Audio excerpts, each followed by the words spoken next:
2 mois après ma grossesse, et il m'a quitté. C'était très, très, très, très difficile, mais vraiment, c'était l'épreuve de ma vie, en fait. Mais alhamdoulilah, parce que en fait, Allah, il éprouve les personnes qui sont le plus proches de lui. En fait, on attire qui on est de l'intérieur. Les personnes qui sont en face de toi, c'est des miroirs. Ton mari, là, actuel, il reflète l'identité que tu es à l'intérieur de toi. Donc, j'encourage pas du tout le divorce, bien au contraire. Moi, j'aurais rêvé trouver l'homme de ma vie dès le premier coup.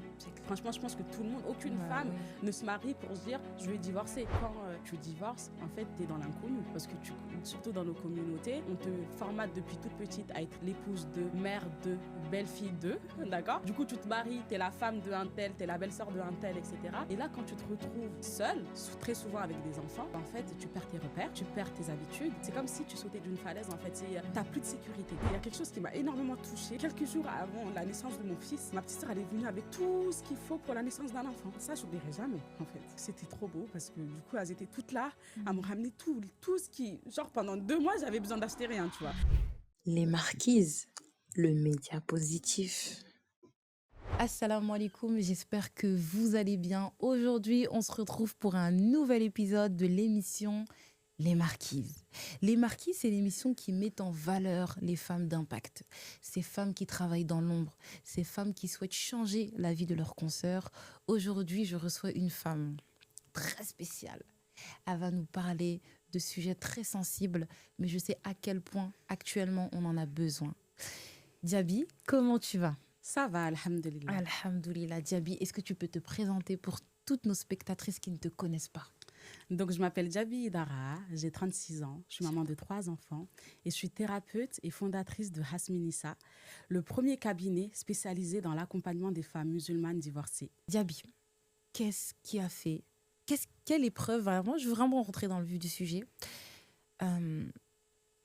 Quelle épreuve tu as vécue très tôt et qui a fait de toi la femme que tu es aujourd'hui? La première épreuve, on va dire que le fait de m'être mariée sans avoir choisi mon homme, le premier mariage. Je pense que tout démarre d'ici. Diaby, qu'est-ce qu'on vit lorsqu'on nous impose un homme? Ça fait quoi?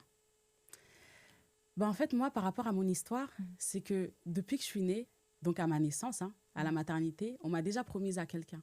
Donc en fait, moi, j'ai grandi avec le conditionnement, le travail psychique de tout mon entourage à aller vers ce mariage.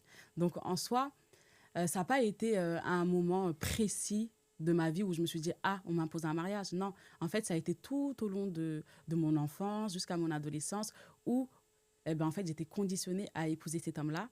À l'intérieur de moi, je ne voulais pas, mais je n'avais pas encore la force de dire non, en fait. Incroyable. Et ça, c'est culturel chez vous? Tu avais vu tes sœurs, sûrement tes cousines, enfin, tout le monde est passé par là? Exactement, parce que moi, je suis née en 90. Et du coup, toutes mes grandes cousines et tout, en fait, c'est tellement naturel chez nous. En fait, on ne choisit pas notre mari, en fait. Dans les années 80, 90, nos parents qui, les premiers arrivants en France, pour eux, ont gardé la culture de chez nous. Et chez nous, chez les Soninké, en fait, en soi, les papas et les mamans, ils choisissent en fait ton mari. Et surtout, il y avait cette habitude de faire le tapé. Chez nous, on appelle ça le taper. Ça veut dire qu'en gros, par exemple, toi, tu es mon ami, tu as fait un enfant, tu as fait une petite fille, je vais dire, ah, je fais mon tapé. Ça veut dire que cette fille, ça va être ma belle-fille. Ça va être pour mon fils. Du coup, en fait, ça, c'est vraiment pour créer encore plus d'amour entre nous. On est des sœurs, etc. Mais sauf qu'il y a des conséquences derrière. Est-ce que l'enfant a envie de se marier avec cette personne? Elle vient juste de naître. Donc, en soi, c'est naturel chez nous. C'est comme ça, c'est jovial. On te fait le taper. Ça veut dire qu'en gros, on t'aime bien, on t'apprécie. Dès ta naissance, tu as un mari qui est promis, tu grandis avec ça et tu te maries avec lui. Mais sauf que quand on arrive en Europe, la double culture, nous, on est nés ici. Moi, j'ai grandi un peu à la française, mais en même temps, j'avais énormément la culture soninké en moi, vu que mes parents me parlaient soninké. On avait grandi dans un immeuble à l'époque où il n'y avait que des soninké, etc. Donc, on avait quand même cette culture, mais en fait, il y avait les deux facettes. Donc, en soi, voilà. Donc, moi, je n'avais pas assez confiance en moi, ni la force de dire quoi que ce soit. En fait, moi, je me suis laissée porter en fait, jusqu'à mon premier mariage. Incroyable. Ouais. C'est fort. Et justement, Diaby, je me pose la question. Au début, je pense que tu pensais que c'était pour rigoler. Mais à quel moment tu as vu que c'était sérieux et que vraiment, tu allais te marier avec cet homme que tu ne connaissais pas plus que ça? Je pense que c'est quand je suis partie en Afrique, du coup, parce qu'il est né en Afrique, il a grandi au village. Moi, je suis en France, en fait, de base. Donc, en fait, moi, j'ai grandi sans le connaître. Moi, j'ai grandi jusqu'à mon adolescence. On est parti en Afrique à 14 ans. Ok. Donc, en fait, quand tu arrives à la capitale, en Gambie, donc on est des cousins, on vit dans la même maison. Donc, quand tu arrives, en fait, tout le monde est joyeux, tout le monde est heureux. Ah, ils vont se voir enfin, les mariés, limite, hein. C'est incroyable. Et du coup, bah, toi, tu arrives. Déjà, au fond de toi, tu n'as pas du tout envie, mais en fait, tu te laisses porter. En fait, il n'y a même pas un moment où tu as l'espace pour dire quoi que ce soit. En fait, tout le monde est heureux de se dire, ah, ils vont se voir. D'accord. Donc, en fait, c'est mon cousin, on habite dans la même maison. Donc, j'arrive et je le vois, quoi, en fait. Et du coup, bah, en fait, je me dis, en fait, là, l'entonnoir se ferme de plus en plus parce que tu arrives à l'adolescence, tu es presque adulte, ça commence à se rapprocher, ça devient de plus en plus sérieux. Tu vois. Et est-ce que tes parents, ils t'avaient prévenu, ils te l'avaient dit vraiment directement ou c'était des petites paroles? Enfin, est-ce que c'était clair? On t'a dit, Diaby, voilà, ou en fait, c'était, oh, tu vas te marier avec lui. Mais... Ouais, non, il n'y a pas eu de discussion franche, Ah ouais. ouverte, où on était tous assis en mode solennel, en mode réunion, pour parler de ce sujet. Jamais de la vie. En fait, j'ai grandi à l'époque, on vivait dans, tu vois, c'est les squats où il y avait plein d'Africains, etc. Donc, en fait, on nous chambrait, les tatas, ah, ton mari, il est là-bas, ton mari, il est là-bas. Donc, en fait, tu grandis avec ça. Mais en soi, personne s'est assis avant que j'aille en Afrique, et même que je revienne de l'Afrique. En fait, personne s'est assis en face de moi pour me dire, alors, Diaby, donc, on veut te marier à tel homme, ça va se passer comme ci, ça va se passer comme ça. Alors, qu'est-ce que t'en dis? Incroyable. En fait, non, en vrai, c'est comme ça, c'est naturel et tu arrives jusqu'à ce mariage-là, en fait. Alors, raconte-nous comment ça s'est passé, du coup, le fameux jour J. Quand on ne veut pas, quand on n'a pas choisi, comment ça se passe? Comment ça se passe? Bah, en soi, du coup, en fait, il s'est passé beaucoup de choses depuis l'Afrique parce que lui, du coup, il a grandi en Afrique, il est en Afrique. Moi, je suis partie en Afrique, je suis restée 2 ans là-bas. Tu vois, le stage de 2 ans au village. Du coup, on vivait au village avec sa mère, son père, parce qu'en fait, c'est la même famille. Donc, après, moi, quand j'ai fait mes 2 ans là-bas, on est tous revenus en Europe. Et du coup, lui aussi, il est venu, mais lui, il était plus en Espagne et moi en France. D'accord? Donc, entre 16 ans et 18 ans, j'étais là, mais je savais pertinemment que je n'avais pas envie de me marier avec lui, mais il n'y a aucun moment où j'avais dit quoi que ce soit à qui que ce soit. En fait, je me suis tue. Et en fait, il est venu en France, ils ont organisé. En fait, tu suis le mood comme si tu étais d'accord. Je sais pas comment t'expliquer. Tu suis le mood comme si tu étais d'accord. Donc après, il est venu en France, on a même organisé une fête. Et tellement je le montrais à personne que j'étais pas d'accord, que personne pouvait s'imaginer que j'étais pas d'accord, vu que je l'ai dit à personne. Et en fait, c'était un non-dit. C'était un non-dit, personne n'en parlait en fait. Il n'y a pas de tu veux pas, je veux pas, il n'y a pas de discussion. En gros, il vient, on fait carrément une fête fiançailles entre guillemets, tout est organisé. Il n'y a aucun moment où moi je me dis, ah, il faut que j'aille leur dire que je veux pas. Il n'y a aucun moment où eux ils se disent, ah, attends, on va aller s'asseoir quand même, on va la prévenir, on va lui demander. C'est incroyable. Donc voilà, mais alhamdoulilah, ça fait partie de mon histoire et c'est génial. C'est incroyable. Ouais. Bah, tu vois, là je suis même gênée finalement. Pourquoi? Parce que tu dis, t'as dit c'est génial. Oui. Mais je me dis, mais genre c'est fou ce que t'as vécu. On le sait, le mariage c'est beaucoup, c'est l'union des âmes, c'est l'union des corps. Exactement. Et de se dire que t'as pas eu le choix. Comment se passe ce premier mariage? Est-ce que finalement tu trouves le bonheur? En soi, est-ce que je savais ce que c'était le bonheur à cette époque-là? C'est vrai. Très bonne En plus, question. j'avais 18 ans. Ouais, Et je voulais juste revenir avec quand tu dis que c'est génial. Ouais. En soi, en fait, quand tu as compris pourquoi Allah t'a fait passer par tout ça, quand tu as fait le deuil, quand tu es arrivé à un moment où tu dis Alhamdoulilah, heureusement que je suis passée par là, c'est juste magnifique en fait. Donc en fait, beau. en soi, Alhamdoulilah en fait. Ah, c'est très, très Et beau. heureusement, tu vois, tu arrives à ce niveau-là. Mais pour revenir au moment où je me suis mariée, est-ce que j'étais heureuse? Je ne sais pas si on sait ce que ça veut dire être heureuse. Oui. J'avais 18 ans. Oui. J'avais même pas vécu une adolescence où, tu sais, comme je le dis tout le temps, l'adolescence, c'est fait pour se connaître, qui je suis. Donc, tu testes les limites, tu t'opposes à tes parents, tu essaies de tester des choses, des interdits, pour voir un peu c'est quoi, quelle est ton identité, quelles sont tes limites et savoir qui tu es concrètement. Mais en fait, moi, à 18 ans, en fait, bon, peut-être qu'il y en a à 18 ans, elles sont déjà matures, mais moi, j'étais pas mature. Oui. J'étais pas mature. En plus, j'ai l'impression que les ados de maintenant, ils sont beaucoup plus matures que nous quand on était à 16 ans. Mais du coup, moi, je suis rentrée avec une très grande innocence. Donc, j'étais très, très innocente et surtout, on ne nous prépare pas au mariage. En gros, juste avant d'aller dans ton magnon complet, on te dit 2-3 petites phrases. Mais en soi, on ne te prépare pas. Tu rentres dans ce mariage-là, tu ne te rends même pas compte des responsabilités. C'est ce que j'allais dire. Voilà, exactement. Tu te rends pas compte des responsabilités qui t'attendent. Tu rentres pas avec une intention ok, je vais me marier, j'ai des devoirs, c'est quoi mes droits. Enfin, En fait, à 18 ans, j'avais aucune notion de ça. Moi, j'ai suivi le mood du mariage, de la fête, etc., du Manion Compé, tout le monde venait me voir, etc. Mais en soi, je ne me rendais pas compte, en fait. Et du coup, forcément, quand tu rentres dans ce mariage-là, tu fais énormément de manquements. D'accord? Tu fais énormément de manquements et surtout, en fait, tu grandis à travers ça avec un homme avec qui tu ne te comprends pas forcément parce que lui, il a grandi en Afrique, toi, tu as grandi ici. Forcément, tu fais des erreurs et voilà, ça fait partie de ta construction, en fait, de faire toutes ces erreurs-là. Et voilà, donc en fait, c'est dommage qu'il n'y a pas vraiment de préparation avant le mariage, en fait. C'est vraiment ça, parce qu'en fait, tu rentres et tu découvres tout au fur et à mesure. Et c'est ça. Mais après, en Afrique, ce qui est différent entre l'Afrique et ici, c'est qu'en fait, quand tu te maries en Afrique, tu es dans la maison familiale. Tu vois, Djenaya? Oui, bien sûr. Tu es dans la maison familiale, donc en Oui. fait, tu quittes tes parents pour aller chez d'autres parents parce que ta belle-famille, ta belle-mère et ton beau-père, ils sont responsables de toi. Donc en fait, ils vont t'induire, ils vont te dire ça c'est bien, ça c'est pas bien, il faut pas faire ci, etc. Il y a tes grandes belles-sœurs, etc. Mais ici, en France, quand tu te maries à 16, 17, 18 ans, tu es tout seul dans ton appartement. Donc en fait, tu n'as pas de repère. Tu quittes le cocon familial pour te retrouver seul, voué à toi-même, en apprenant sur le tas. Sur le tas. C'est très, très fort. Exactement. Et à quel moment tu te dis c'est fini? Je pense que, entre-temps, j'ai eu ma fille. Et ensuite, je suis arrivée... en fait, je pense qu'à 25 ans, il y a eu un switch de maturité. J'avais mon propre travail, j'avais mon argent, j'avais ma fille. Je commençais à grandir. En fait, c'est différent entre 18 ans et 25 ans. Tu commences à avoir de la maturité. Moi, quand je me suis mariée, je savais pertinemment que je n'allais pas finir ma vie avec lui. Sérieux? Bah oui. Je savais pertinemment que je n'allais pas finir ma vie avec lui. Je savais que c'était juste une question de temps, une question de maturité, de force pour pouvoir aller face aux gens et dire, en fait, je ne veux pas. Voilà, mais je savais que moi, quand je me visualisais dans l'avenir, je savais que j'étais avec quelqu'un d'autre. Je savais que c'était pas avec lui. Et je lui disais tout le temps, en plus, je lui disais, tu veux pas aller prendre une femme au bled? Mais en fait, on est des cousins. Donc en soi, moi, il y a de la rahma entre nous, on est de la même famille. Mais en fait, moi, je savais que lui, il allait finir avec quelqu'un d'autre au fond de moi. Tu le sais, en fait. Tu sais comment tu vas finir ta vie. Et au fond de moi, je le savais. Je pense que, voilà, en tout cas, je lui disais tout le temps. J'espère que lui aussi, il le savait. Donc, alhamdoulilah. Et à ce moment-là, quand tu sens que ça y est, là, c'est le moment de partir, quel a été le plus grand obstacle? Lui, la famille, toi-même? Qui tu dois affronter?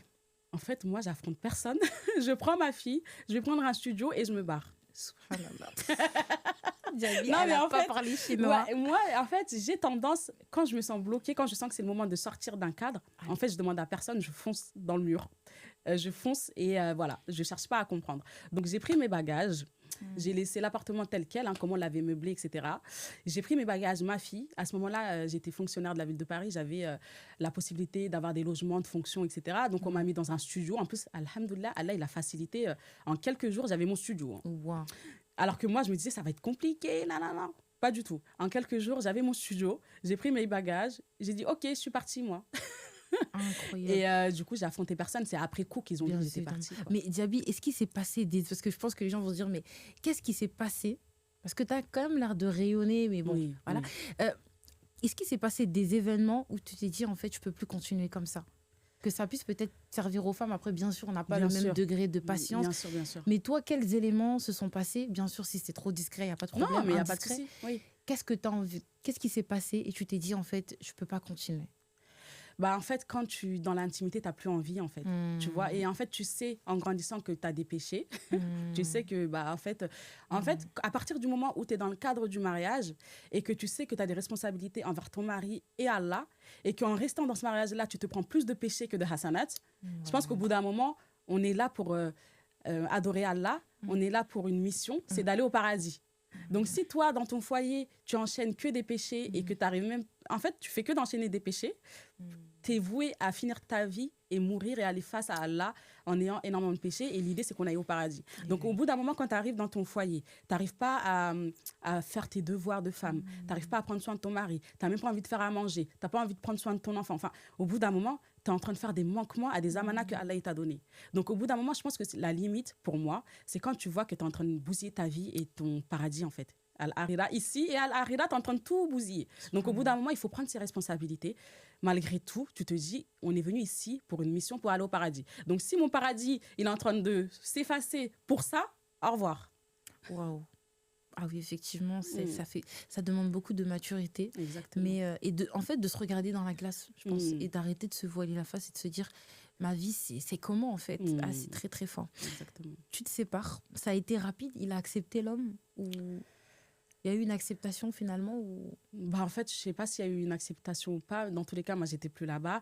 Mais en soi, il n'y a pas eu énormément de réunions, Parce que paradoxalement parlant. Mais je pense que tu étais décidée. Ouais, je pense que ça se voyait que j'étais tellement décidée Ouais. qu'il n'y avait rien à faire, en fait. Quand la femme, elle est un peu... Elle sait eh pas, ben, elle- ils essayent. Mais quand en Exactement. fait, t'es ferme, en plus, quelqu'un qui est parti de la maison, Bah oui. en fait, ça y est, Non, toi, mais je pense qu'inconsciemment, tout le monde était au courant que je voulais pas, en fait. Je pense qu'il Subhanallah. y a des non-dits, mais tout le monde le voit très bien. C'est évident. Bah, c'est évident. Donc, en fait, quelque chose qui est évident. Toi, tu ne veux pas prendre la responsabilité de dire à ta fille de divorcer. Oui. Le cousin ou la tante, elle ne va jamais dire divorce. Mais quand ils vont voir que tu es parti, personne ne ben, va dire de rester. C'est fort. C'est très Tu fort ce vois qu'elle vient de dire. Parce qu'au final, Ouais. tout le monde le sait, mais personne ne parle. C'est Donc, fort. en fait, des fois, il faut prendre le guidon de sa vie et faire ses propres choix. Tu vois? Parce que ce n'est pas les autres qui vont faire des choix pour toi.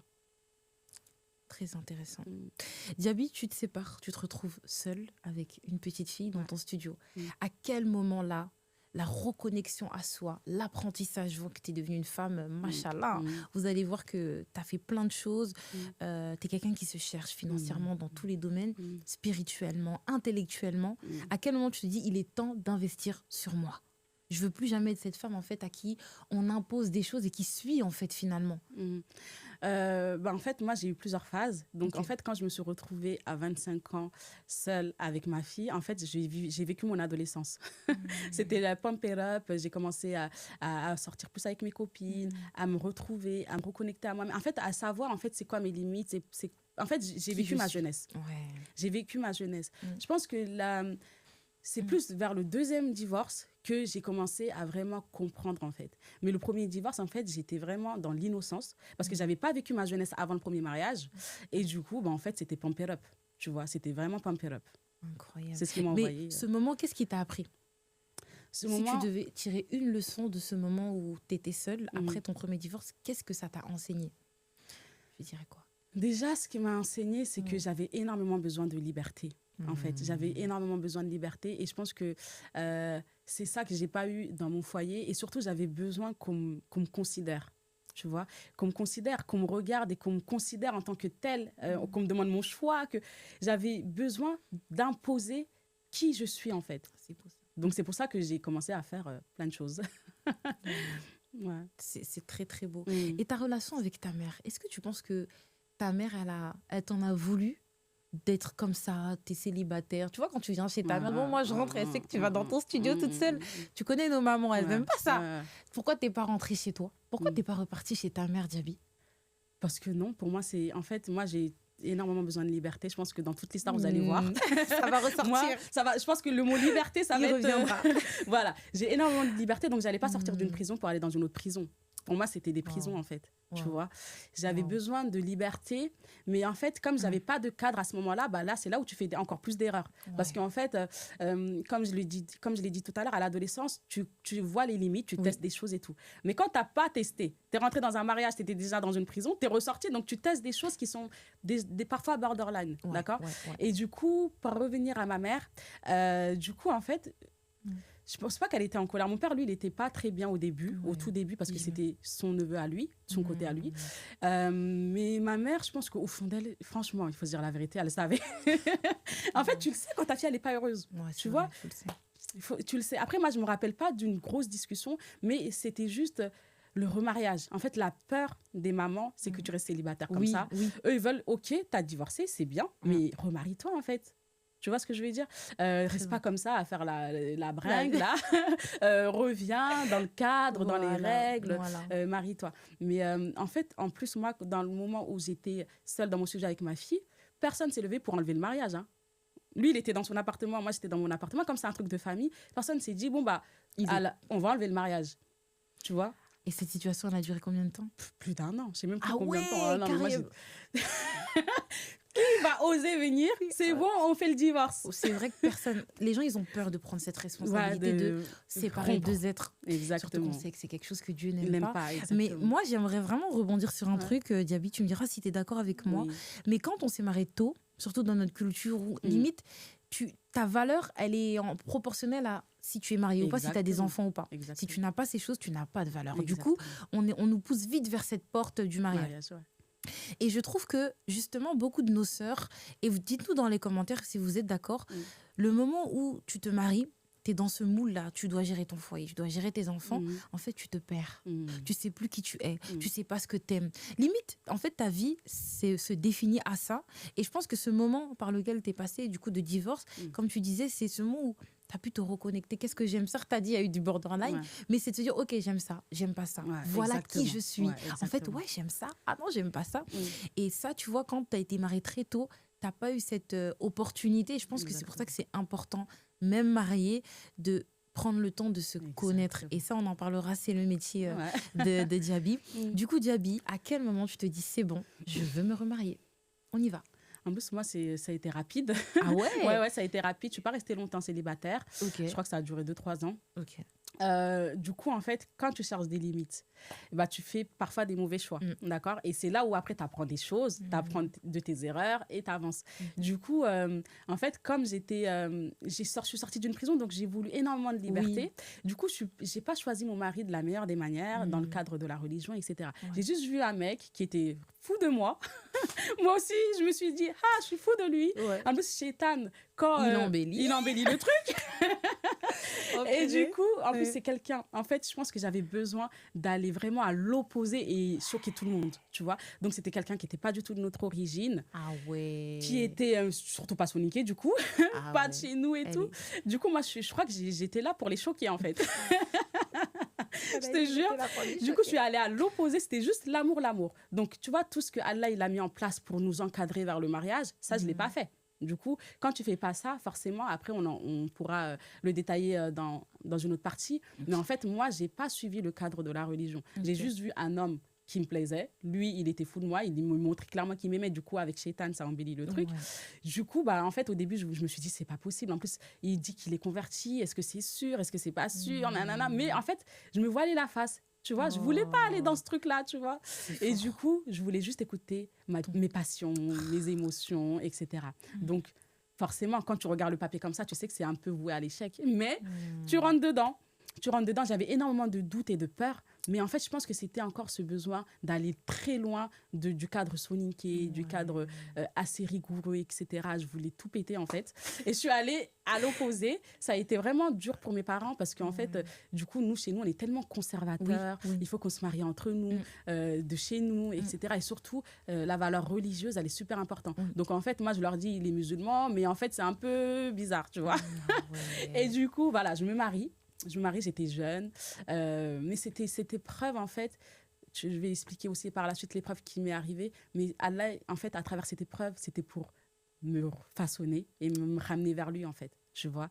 Et c'est une histoire que je ne regrette pas parce que j'ai eu un fils. Donc, alhamdulillah, rabbil alamin, c'était très violent. C'était très, très violent parce que ça a duré 2 ans. 2 ans intensifs, mais 2 ans qui s'est rompu très rapidement. Subhanallah. Qu'est-ce que tu as appris cette deuxième séparation, cette fois-ci? Beaucoup de choses. Franchement, c'est là où je suis passée de l'innocence à la maturité. Parce que du coup, on sortait de l'adolescence, on s'est mariés, on ne se connaissait pas, on a choisi notre mari. Et là, en fait, je pense qu'Allah, il a mis cette épreuve sur mon chemin pour me réveiller et pour me ramener à lui. Donc, dans ce deuxième mariage, c'était vers la période du Covid. Tu vois, je me suis mariée en 2018, 2019, il y avait le Covid. Et pendant le Covid, moi, ça a été un super appel pour moi et je pense que pour beaucoup de personnes où on s'est dit, mais en fait, c'est une catastrophe. Tout le monde est enfermé chez soi. Il y a beaucoup de personnes qui sont revenues à Allah. Il y a eu énormément de lives à ce sujet, etc. C'était vraiment un rappel, en fait, tu vois. Et cette période-là, je me suis dit, vas-y, j'ai envie de me voiler. Tu vois, j'ai commencé à cheminer vers Allah, tu vois. Et souvent, Allah, quand on commence à cheminer vers lui, il nous éprouve.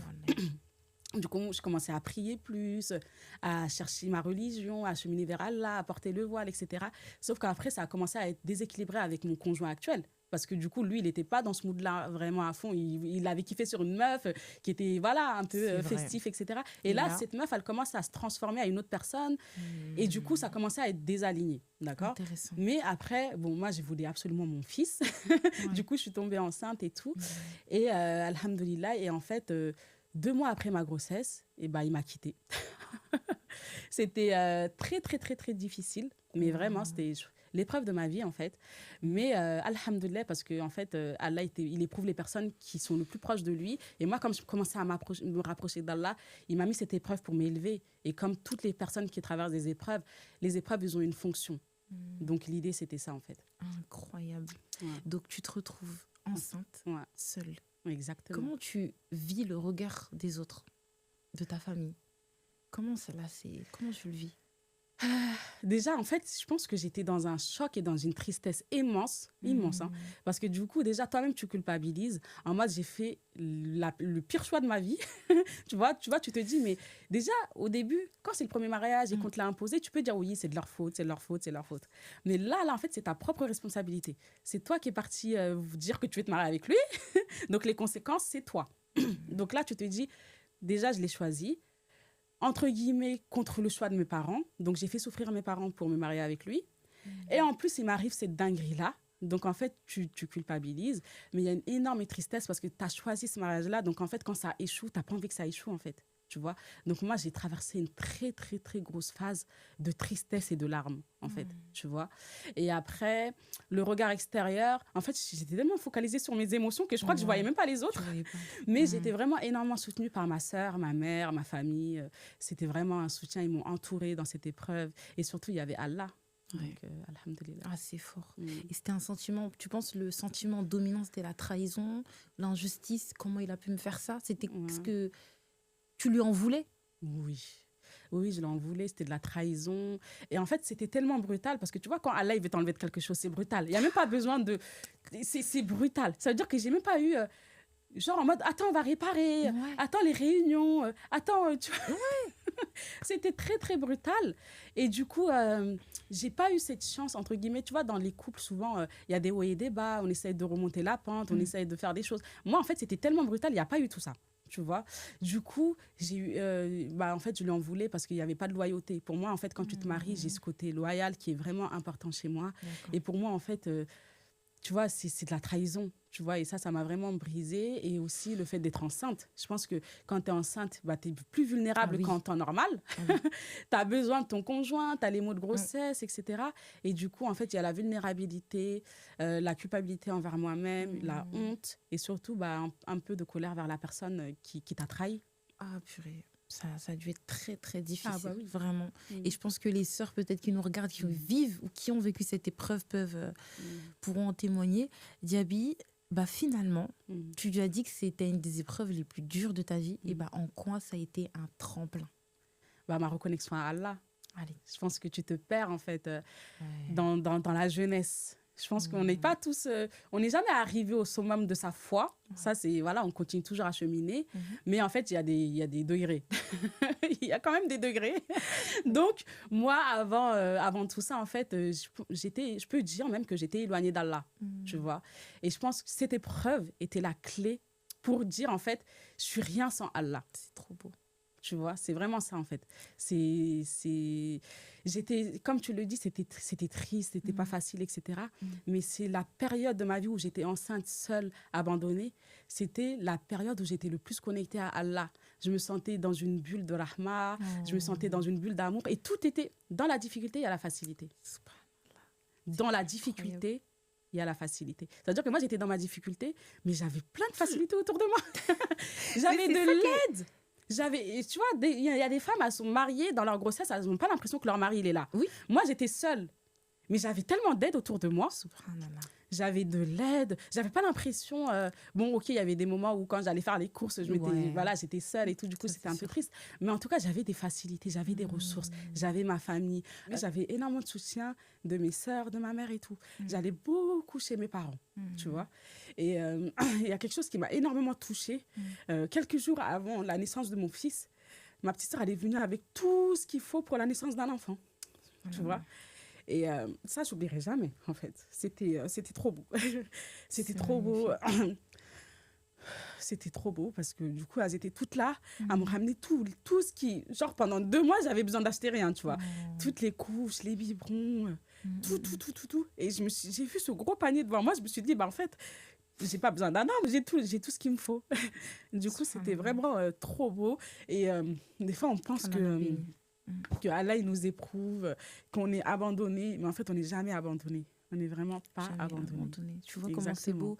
Allah, il remplace finalement les Ouais. gens. Il n'y a personne qui est indispensable. Tu vois, des fois, on peut se dire, oui, mais Exactement. sans mon mari, qu'est-ce que je vais devenir? Comment je vais m'en sortir seule? Allah, il te remplacera. Il va te ramener Exactement. les bonnes personnes. Au bon moment. Et je pense que c'est pour ça que ça te touche autant, c'est de voir tout cet amour finalement. Exactement. À un moment où toi, tu étais vulnérable, tu venais d'accoucher, tu devais te concentrer sur ton bébé et de voir qu'elle a pensé à tout, tous ces détails, les couches. Et ça touche. Donc, qu'Allah les bénisse vraiment pour Exactement. cet acte. Et comme tu l'as dit, ce moment en plus où on accouche, on le sait, hein, On est on a les vulnérable. hormones, on est extrêmement vulnérable, on a tout qui peut revenir, on se dit, bah, il est où le papa? Et ça peut faire très mal. Et de voir que des personnes finalement remplacent et te dire, mais en fait, Je suis pas seule. comment ça a augmenté ta foi? Comment ça a augmenté ma foi? En fait, comme je t'ai dit, pendant ma grossesse, j'étais entourée de boules de rahma. Et c'est important parce qu'il y a peut-être des femmes ici qui ne sont pas divorcées, qui vont regarder cet épisode. Et en fait, autour de vous, vous avez forcément des femmes divorcées. Et en fait, elles ont juste besoin que vous soyez là. Même si vous n'avez pas besoin de parler de leurs histoires, de parler de plein de choses. Soyez juste présents si elle a besoin d'un truc, etc. C'est super important dans les épreuves. Et du coup, en fait, à travers les autres, Allah, il nous répond. Ça veut dire que très souvent, on va poser et on va faire énormément de doigts. On pense que ça va tomber du ciel. Mais non, en fait, c'est à travers les autres que Allah, il répond à tes doigts. Donc, en fait, moi, je le voyais à travers les autres pendant tout mon parcours. Grossesse, accouchement. Jusqu'à que mon enfant, il ait 3 ans, je voyais à travers les autres l'aide d'Allah. Je te jure, je partais en Afrique, j'étais seule avec mon fils dans l'avion, avec je sais pas combien de bagages et tout. Un homme comme ça, que je connaissais même pas, ni d'Adam ni de Ève, il m'a pris toutes mes valises. Il m'aidait pour mon fils. De l'avion jusqu'à que je sorte, que je vois les gens qui étaient avec moi, c'était fluidifié. Ça, c'est un petit exemple, mais il y avait plein d'exemples comme ça. Et du coup, en fait, c'est là où tu te dis, mais en fait, Allah, il est omniprésent. Il est plus proche de nous que notre veine jugulaire. Donc, en fait, là, tu réalises que c'est vrai. Parce qu'on te dit plein de choses, hein. Mais en fait, tant que tu ne l'as pas vécu, tu ne te rends pas compte que c'est réel, en fait. C'est tellement beau. Ouais. Et du coup, cette période-là, tu peux dire que c'est la période de la compréhension, où là, en fait, la douleur a fait que tu as compris pourquoi, en fait, il t'est arrivé ça. Exactement. Moi, j'aimerais savoir à quel moment tu t'intéresses à la thérapie. C'est encore plus loin. C'est encore plus loin parce que du coup, quand je me suis mariée pour la 3e fois, du coup, en fait, j'arrivais pas à être heureuse et épanouie dans le cadre de mon mariage, mais surtout quand j'ai eu ma fille. Tu vois, je pense qu'à ce moment-là, je me suis dit, en fait, c'est même pas que je me suis dit, je me suis rendu compte qu'il y a des traumas du passé qui revenaient. J'avais divorcé au moment où j'étais enceinte. Comment là, avec la 3e grossesse, je pouvais être épanouie. Comment je peux être heureuse dans ce foyer. En fait, j'étais triste alors que j'avais tout pour être heureuse. J'avais tout pour être heureuse. Et je me suis dit, en fait, moi, je me laisse pas dépérir. je crois en l'accompagnement. Je sais qu'on est des Oumas les unes pour les autres. En fait, Allah il nous a créés, on est des Oumas. En fait, on doit s'entraider entre sœurs, on doit s'entraider entre frères et sœurs dans l'islam. Et du coup, je me suis dit, en fait, il y a des ressources autour de moi. Je vais aller les chercher. Tu vois, j'ai pas envie d'être dans ce mariage-là, être malheureuse alors que j'ai tout pour être heureuse. J'ai pas envie de vivre une grossesse en étant malheureuse alors que mon dernier, j'étais malheureuse. Donc, au bout d'un moment, il faut arrêter de souffrir. On n'est pas venu ici pour souffrir. Donc, j'ai saisi les opportunités pour me sortir de ma situation. C'est vraiment ça. Du coup, je me suis dit, je vais aller travailler sur moi. Donc, c'est là où je suis allée voir ma thérapeute mondiale. et du coup, on a énormément travaillé. Et je me suis rendu compte que c'était même pas juste la grossesse, mais le divorce, le souci. C'est que, en fait, il y avait énormément de blessures profondes depuis l'enfance, des traumas. Et je me suis rendu compte qu'en fait, tout ce qui m'est arrivé dans ma vie, c'était le conditionnement. Et c'était des schémas que je répétais au fur et à mesure de ma vie. Subhanallah, c'est incroyable. Waouh, waouh, waouh. Et tu vois, ça veut dire que Dieu, par miséricorde, il va faire que certaines situations vont se répéter. Bien sûr. Pour qu'on réfléchisse. Pour qu'on comprenne. C'est pour ça qu'Allah dit souvent qu'il parle aux doués d'intelligence. Exactement. Il faut lier les éléments entre Exactement. Eux. Et comme tu l'as dit, arrêter de souffrir. En fait, se dire à un moment donné, c'est bon, je suis pas, j'ai pas envie d'être condamnée à ça. Il est temps que je sorte de tout ça. Exactement. C'est très, très beau. Et alors, du coup, toute cette prise de conscience que tu avais des traumas dont tu ne connaissais même pas l'existence, qu'est-ce que ça a créé dans ta vie? Ça a créé dans ma vie que je me suis dit, en fait, Djaby, c'est pas de ta faute. En fait, je me suis dit... pardon. Oui, j'ai arrêté de culpabiliser parce que je me suis dit, en fait, il fallait que je passe par tout ça. J'avais pas les ressources nécessaires au moment où j'ai fait mon premier mariage pour dire non. J'avais pas les ressources nécessaires pour choisir le bon mari pour le deuxième mari. En fait, c'est pas de ta faute, c'est Ouais. ton conditionnement, le conditionnement de ta vie. Allah, à ce moment-là, il t'a éprouvé pour certaines choses, pour que tu puisses comprendre certaines choses. Et en fait, on est venu ici pour... La vie, c'est épreuve déjà, d'accord? Donc, l'idée, c'est qu'on comprenne par rapport à nos expériences. Et l'idée, c'est de ne pas rester dans ça et d'évoluer et de comprendre sa vie et de grandir à travers ça. Si à travers ton épreuve, tu grandis, tu te reconnectes à Allah, tu as tout gagné en fait. Alhamdoulilah. Donc en fait, là, ça m'a permis de déculpabiliser, de comprendre mes schémas, de comprendre pourquoi je faisais certaines choses à tel moment. Et c'était beaucoup plus clair pour moi. C'est Et ça fort. m'a permis d'avancer plus sereinement. Waouh, waouh, c'est hyper beau. Et là, moi, je veux vraiment appuyer sur quelque chose, le fait de se pardonner. Parce que tu sais, parfois, surtout en plus avec la pression de la société, oh là là, tu connais comment les femmes divorcées, Ouais, elles sont exactement. un peu mal regardées, malheureusement, et un travail à faire. Mais le fait de se dire, en fait, si j'ai fait ces choix, si j'ai été amenée à aimer des hommes toxiques parfois, c'est parce que justement, intérieurement, j'en avais besoin, j'avais des peurs en moi, j'avais des insécurités qui ont fait que c'est tout ce que je pouvais choisir. En fait, j'étais même incapable de choisir un homme sain. Exactement. Et j'étais pas... En fait, on attire qui on est de l'intérieur. Subhanallah, c'est fort À ce ça. moment, bah oui, les personnes qui sont en face de toi, c'est des miroirs. Ah, c'est fort. C'est ça. Ton fort. mari, là, actuel, il reflète l'identité que tu es à l'intérieur de toi. Mais comment tu répondrais? Peut-être qu'elle a une femme assise dans son fauteuil, elle va dire non, c'est faux, c'est mon mari, c'est lui, il a un problème. Non. Moi, quand même, Non. qu'est-ce que tu dirais du coup à une femme qui nous regarde, qui a été touchée par ton histoire et qui, elle, justement, est dans un mariage où elle ne se sent pas heureuse, elle n'est pas épanouie, mais elle pense que c'est lui le problème. Qu'est-ce que tu lui dirais, toi? Mais en fait, les personnes en face de toi, comme je l'ai dit, ce sont des miroirs. Ils reflètent ton monde intérieur à toi. Si en face de toi, il y a une personne qui ne te respecte pas, est-ce que toi, à l'intérieur de toi, toi-même, tu te respectes? C'est fort. Tu vois ce que je veux dire? C'est un effet yo-yo. Si la personne en face de toi, elle ne respecte pas tes limites, est-ce que toi-même, tu connais tes limites? C'est faux. Est-ce que toi-même, tu sais t'es qui? C'est quoi tes limites? Et comme je le dis souvent, il y a des hommes, ils sont polygames. Ils seront totalement différents avec une femme qu'une autre. Pourquoi? C'est par rapport à l'identité de la femme qui est en face de lui. Parce que lui, il va réagir en fonction de la personne qui est en face d'elle. Si la personne qui est en face d'elle, là, elle a des limites fermes, il y a plein de choses qu'il ne fera pas avec cette femme-là, il va faire avec une autre. Wallahi. Il y a des hommes, ils vont rester des années dans des relations illégales, on va dire ça comme ça. Et ils vont tomber sur une femme qui va lui dire « Moi, c'est Moukhabala, je me marie demain. » Elle va le dresser. Moi, c'est Moukhabala, je me marie demain. Tu vas voir que le monsieur s'est marié en 3 jours, alors que toi, il est resté avec toi pendant 1 an hors mariage. Subhanallah. Donc, en fait, la personne qui est en face de toi, c'est toi qui lui autorise de faire les choses comme ça. Et c'est pour ça que c'est important de prendre ses responsabilités, surtout, et de prendre le guidon de sa vie, en fait. On est responsable des choses qui nous arrivent, en quelque sorte. C'est beau. Et c'est pourquoi tu as décidé d'accompagner les femmes, justement, à prendre la décision, comme tu disais, de changer leur vie. Et moi, je me pose la question, tu as vécu tout ça, tu as travaillé sur toi, tu nous parles justement de ta thérapeute, qu'Allah la préserve. Et à quel moment tu te dis, il est temps pour moi d'accompagner mes sœurs? J'ai envie d'aider et let's go, quoi. Mon histoire, finalement, c'est ma force. Exactement. En fait, je me suis rendu compte, après coup, que Allah, il m'a énormément aidé, il m'a énormément accompagné, il a toujours été présent, il m'a donné des ressources, il m'a entouré de femmes exceptionnelles qui m'ont tiré vers le haut, qui m'ont fait prendre conscience de pas mal de choses, etc. Et du coup, je me suis dit, en fait, on est en mission ici.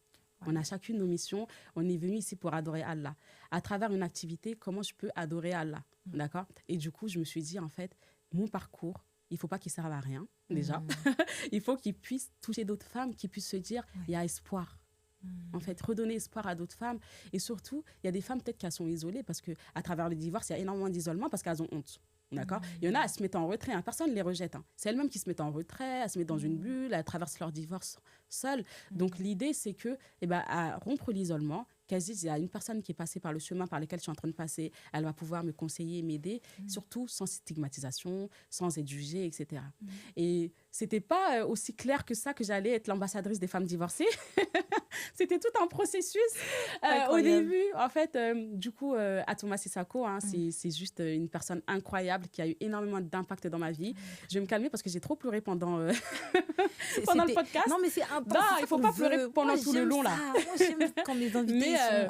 Atouma Sissako, c'est juste incroyable l'impact qu'elle a eu dans ma vie, en fait. Tu vois, c'est... Allah, il l'a envoyé au bon moment.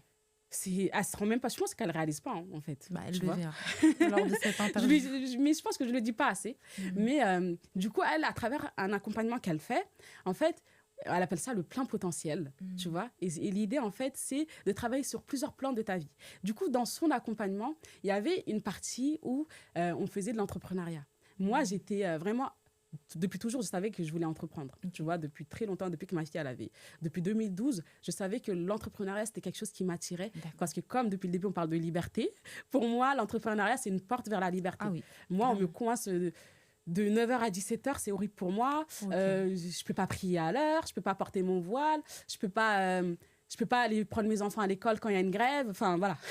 Du coup, ça, et plus je cheminais, plus je savais que j'allais aller dans l'entrepreneuriat. D'accord. Mais au bout d'un moment, je suis arrivée à un point, quand j'ai accouché de ma troisième fille, de mon troisième enfant, je suis arrivée à un point où j'avais mon voile. C'était après le Covid, j'avais pas du tout envie de retourner dans le salariat. Donc, en fait, j'étais bloquée. Pour moi, c'était carrément devenu une souffrance de retourner dans le salariat parce que ça voudrait dire être contre moi-même, l'identité que je voulais incarner de femme musulmane qui peut être connectée à Allah tout au long de la journée. En fait, j'ai les privé de ça en allant dans le salariat. Tu vois. Du coup, là, c'était horrible pour moi. Et du coup, je me suis dit, j'allais entreprendre. Au début, moi, comme on parle de liberté, je voulais organiser des voyages entre femmes. Je voulais que les femmes vivent la liberté, etc. Tu vois. C'était ça, ma première idée. C'était pas accompagner les femmes divorcées. Et du coup, comme Atouma, il nous accompagnait dans le business plan, dans le sens qu'on mettait derrière ce business qu'on voulait créer, etc. Et tout. Du coup, il y avait tout un travail. Et moi, à un moment, en fait, pendant qu'on faisait le travail, il y avait quelque chose qui coinçait. En fait, il y a quelque chose qui coince. Ça va pas. En plus, Allah, il me met plein d'objections sur la route. En fait, il n'y a rien qui va. Tu vois, c'était pas fluide. Ouais. Et après, je suis partie en entretien avec elle. Je me rappellerai pour toujours parce que, en fait, c'était un moment super spécial. On était dans ses locaux à Cergy. Et je suis en face d'elle. Et en fait, je lui dis, moi, ce que je veux, ma mission, en fait, en plus, elle avait mis sur le tableau, elle écrivait tout ce que je disais. Hein. Et tout, c'était vraiment sérieux, mais moi, j'étais assise, j'étais dans mon monde. Je vais voyager et tout, j'étais dans mon délire. Après je lui dis, moi, je veux que les femmes comme moi aspirent à la liberté. Après, elle m'a dit, mais comment ça, une femme comme toi? J'ai dit, une femme qui a traversé des épreuves. Après, elle a dit, comment ça, une femme comme toi qui a traversé des épreuves? Après, ça m'a fait comme une illumination. J'ai dit, les femmes divorcées. Ouais. Genre, en gros, c'est comme si Allah, il avait enlevé le voile. Tu vois, comme les gens, quand ils se convertissent, là. C'est comme si Allah, il avait enlevé un voile. Ouais. Genre, c'était logique, clair, normal. Et en fait, quand on entreprend, il faut que derrière cet entrepreneuriat, il y ait un impact derrière. Il faut que derrière cet entrepreneuriat, il y ait du sens. Sinon, ça ne marche pas. Si on fait les choses juste pour l'argent, là, ça ne va même pas marcher déjà. Surtout si tu veux faire les choses pour Allah et en Allah. Et du coup, en fait, c'était une illumination. Wow. Après, j'étais excitée, je sautais partout. Je vais faire ci, je vais faire ça et tout. Après, je l'ai dit à Touma, du coup, en fait, je vais aller devant tout le monde et je vais dire que je vais accompagner les femmes divorcées. C'est toujours.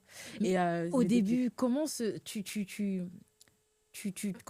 vis le fait de te donner ce titre, parce que franchement, c'est pas tout le monde. Ah bah non. Tu vois, on se dit c'est un terrain épineux. Oui, et c'est pas venu du jour au lendemain. C'est-à-dire que quand je suis sortie de cet entretien-là, j'étais pas la femme qui est devant toi aujourd'hui qui parlait de son histoire. Du coup, c'est un cheminement et il faut être OK avec ça, tu vois. J'étais partie sur j'accompagne les femmes divorcées. Après, tu vois, quand on parle à ton entourage, les gens, ils ont un peu peur pour toi. Ils se disent, quoi tu vas aller sur TikTok pour dire les femmes divorcées. Et surtout que des fois, il y a aussi cette amalgame où les gens pensent que quand tu accompagnes les femmes divorcées, tu encourages le divorce. Voilà, exactement. Et j'aimerais que tu répondes. Est-ce que tu encourages le divorce? Pas du tout, ma sœur. Pas du tout, j'encourage pas du tout le divorce, bien au contraire. Moi, j'aurais rêvé trouver l'homme de ma vie dès le premier coup. Franchement, je pense que tout le monde, aucune femme ne se marie pour se dire je vais divorcer. Enfin, aucune femme, ça n'existe pas ça. J'espère que ça n'existe pas. Tu vois. Donc en soi, quand on se marie, on imagine finir sa vie avec la personne, être vieux, voir nos petits enfants, etc. Et du coup, c'est des épreuves de la vie. Ça veut dire que c'est une épreuve, le divorce. En fait, c'est ça que j'ai envie de mettre sur la place publique. C'est une épreuve comme une personne qui peut tomber malade, comme une personne qui peut avoir des soucis d'argent, comme une personne qui peut perdre son boulot, etc. C'est une épreuve comme une autre, d'accord? Et en fait, à travers cette épreuve, tu peux t'élever, être encore plus belle, tu peux briller encore plus fort. J'aime bien l'exemple de Zainab radiallahu anhu. C'est l'une des femmes du prophète. Elle a vécu, avant de se marier avec le prophète, elle a vécu un divorce super douloureux. C'était vraiment terrible pour elle. C'était vraiment pas facile pour elle. Et c'est Allah lui-même qui a organisé son mariage avec le meilleur des hommes. Tu te rends compte, toi, tu te maries avec le prophète Mohammed, quoi. Sallallahu alayhi wa sallam. En fait, on te sort des ténèbres vers une la lumière. Tu Oh, vois, et là, tu brilles, tu deviens la mère des croyantes. Tu vois ce que je veux dire? Donc, en fait, c'est ça que j'ai envie d'offrir aux femmes divorcées actuellement. Ça veut dire qu'aujourd'hui, tu es peut-être dans les ténèbres, tu es peut-être dans ton épreuve, tu es peut-être dans tes tourments. Mais en fait, tu peux sortir de cette épreuve et briller encore plus fort et t'élever en degré, ici-bas et dans Al-Akhira. Tu vois? Et du coup, j'ai oublié ta question. Non, Non, mais en c'était fait, ça. finalement, tu as répondu. C'est ça que Oui. le message que. Enfin, Oui. c'est ce que je voulais entendre, c'est que finalement, non, on n'appelle pas au divorce. Bien Mais sûr. comme tu l'as dit, c'est vraiment de faire comprendre aux femmes que le divorce n'est pas une fin en soi et qu'on peut rayonner de nouveau. Ça peut être le début. Voilà, ça ne te définit pas. Exactement. Et franchement, les hommes, quand ils divorcent, ils passent vite à autre chose pour certains. Hein. Oui, c'est le début. Après, ils dépriment. C'est le début, hein. Non. Elle sait de quoi elle parle. C'est au début. En fait, c'est déséquilibré. La femme, au début, elle pleure. Après, elle vit sa best life. L'homme, au début, il pense que c'est trop bien. Jusqu'à il l'attaque. Voilà. Après, il revient. Quand il revient, la femme, elle est déjà partie. Jabi, j'ai une question pour toi. Dis-nous, c'est quoi le top 3 des pires paroles que tu as entendues des hommes quand ils veulent briser une femme qui, en fait, veut reprendre sa vie, veut se séparer. Moi, je t'en donne une pour te donner une idée. C'est qui va te prendre avec autant d'enfants? Exactement. Quelle phrase comme ça, tu sais que ça a pu briser tes élèves ou toi-même? Exactement. Et voilà, dis-nous. Non, mais pas plus tard qu'avant, j'arrive au studio. J'ai regardé un des commentaires sur Instagram. Il y a un homme qui vient, il dit oui, du coup, tu vas les comparer, tes maris.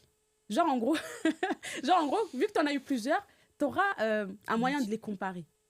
Tu vois? Mais alors, en fait, du coup, ça veut dire que tu élèves le niveau. En fait, tu veux quelqu'un de mieux que le dernier.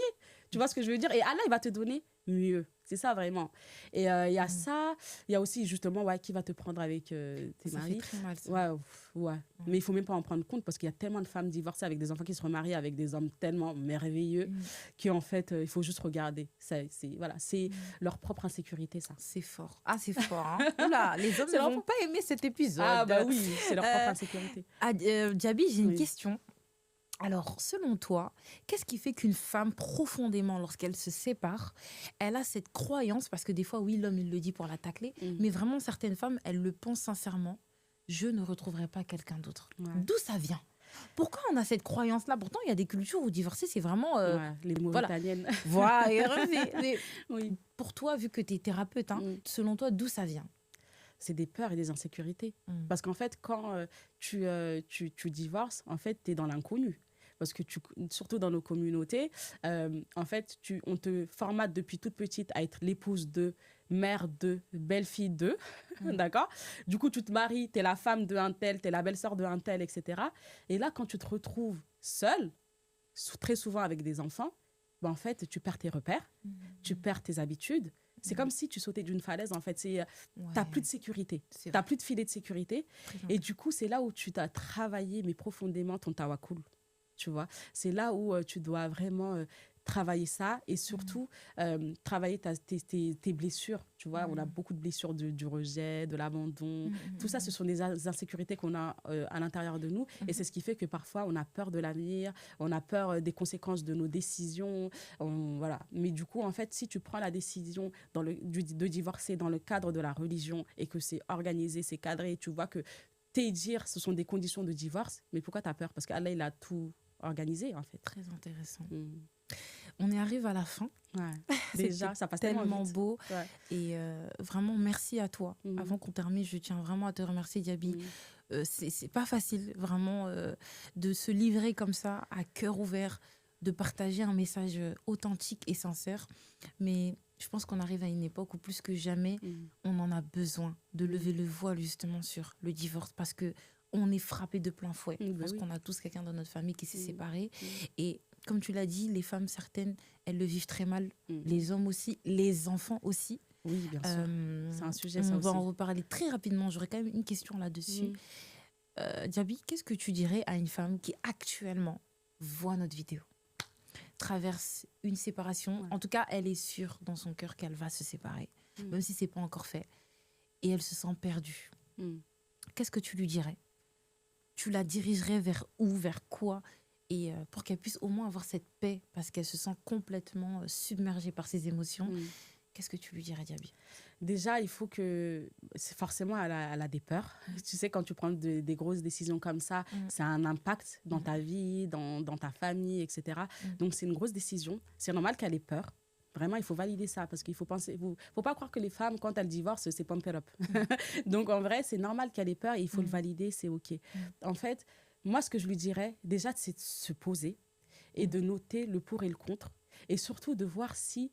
dans le cadre d'Allah, parce qu'Allah, dans le Coran, il a très bien défini comment on doit divorcer, pourquoi on divorce, etc. D'accord? Pour pouvoir être totalement aligné et OK et se dire, bon, bah là, en tout cas, sur ce sujet-là, je suis totalement OK avec Allah, parce que c'est ça, en fait. Après, elles ont peur, elles regrettent, etc.